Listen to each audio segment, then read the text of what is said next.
I went with my wife to a five-star hotel one beautiful evening. The drive itself felt special, the city lights glowing around us, and as we arrived at the entrance, uniformed staff welcomed us with warm smiles. The hotel lobby was filled with elegance, marble floors shining under chandeliers, the scent of flowers drifting through the air. My wife looked around in awe, holding my arm tightly as we walked toward the dining hall. Inside, every table was arranged like a piece of art, candles flickering gently, silverware polished to perfection, and live music softly playing in the background. We chose a table by the window, from where we could see the city skyline, and ordered a dinner that promised to be as memorable as the evening itself. The dishes arrived one after another, each more delicious than the last, and with every bite, we laughed, talked, and forgot about the world outside. After dinner, we decided to spend the night at the hotel. The suite they gave us was more beautiful than anything I had imagined. The curtains were drawn back, revealing a breathtaking view of the city glowing under the night sky. The bed was wide and soft, the room filled with quiet luxury. We sat by the window for hours, sipping tea, talking about our dreams, and cherishing the rare peace that life had offered us that night. Eventually, we fell asleep, unaware of the storm that awaited us in the days to come. The next morning, everything was rushed. We packed our belongings quickly, paid the bill, and checked out. In that hurry, I left something behind without realizing it. A parcel remained in the corner of the room. That parcel was no ordinary package. It contained 32 million rupees, my entire savings, the fruit of years of hard work, something I had guarded more carefully than anything else in my life. At that moment, I didn't notice the mistake. We left, and life went on as usual for the next 2 days. But then, like a knife cutting through silence, the memory struck me. I had left the parcel in the hotel room. My heart began to pound, my hands shook, and my mind filled with dread. I rushed to tell my wife, and she looked at me with shock and fear in her eyes. Without wasting another second, we drove straight back to the hotel. When we arrived, I walked to the reception desk and explained calmly that I had left a parcel in the room we had stayed in 2 nights earlier. The staff exchanged quick glances. One of them hesitated before speaking, and then said nothing had been found. Their words struck me like ice. I tried to explain again, telling them how important the parcel was. Instead of helping, they looked at me with suspicion and even a hint of arrogance. Their voices grew firmer, repeating that no parcel had been left behind. I felt anger rising inside me, but I held it back, asking them politely to check again. As I pressed harder, their behavior changed completely. They became rude, almost hostile. One of them even accused me of making up a story to create trouble for the hotel. My wife, standing beside me, tried to calm me, whispering for patience, but I could see the fear in her face too.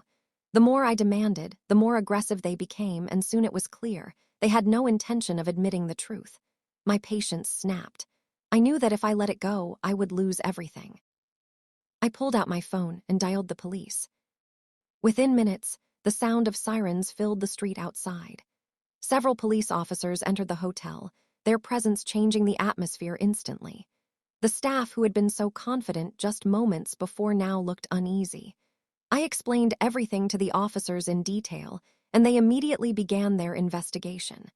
They questioned the staff one by one, moving from calm questions to sharp interrogation. Some employees looked terrified, others tried to stay firm, but the truth was slipping from their faces. The police then began searching the hotel, first the room we had stayed in, then the storage areas, and finally the offices. The tension was unbearable. My wife clutched my arm tightly, and I could hear the rapid beat of her heart as clearly as my own. Minutes passed like hours, each second filled with fear and hope battling inside me. Then, finally, one of the officers emerged, holding a parcel in his hands. My eyes widened, my chest tightened, and my breath caught. It was mine, the very parcel I had left behind. The officer placed it on the table, opened it carefully, and inside lay the 32 million rupees, untouched but hidden away where no one should have had access. The truth was undeniable now. The hotel manager and the staff members who had conspired were immediately exposed. Their arrogance turned to panic as they were handcuffed in front of us. They shouted, tried to make excuses, even swore that they had no idea how the parcel ended up in their possession, but the evidence spoke louder than their lies. Watching them taken away by the police was a moment of justice I will never forget. Relief washed over me as the parcel was returned to my hands. The weight of it was more than money. It was the weight of trust, of security, of everything I had worked for. My wife's eyes filled with tears, not only of relief but of pride. She whispered that she was proud of me for standing firm, for not giving up when it would have been easier to walk away. The police assured me that the criminals would face the law and that my property was safe. I thanked them with all my heart, my voice trembling with gratitude. That night, when we returned home, I opened the parcel slowly, almost afraid it was still a dream. One by one, I counted the money, every note intact. As the pile grew, I felt the crushing fear of the past days lifting from my chest. My wife sat beside me, watching me with a smile that carried both relief and love. I realized then how close I had come to losing everything and how fragile security can be. But I also understood something greater, that courage and truth, no matter how small they seem in the face of deceit, will always prevail if you hold on to them. We sat together in silence for a long time, holding the parcel between us, not just as a package of money, but as a reminder of strength, trust, and justice.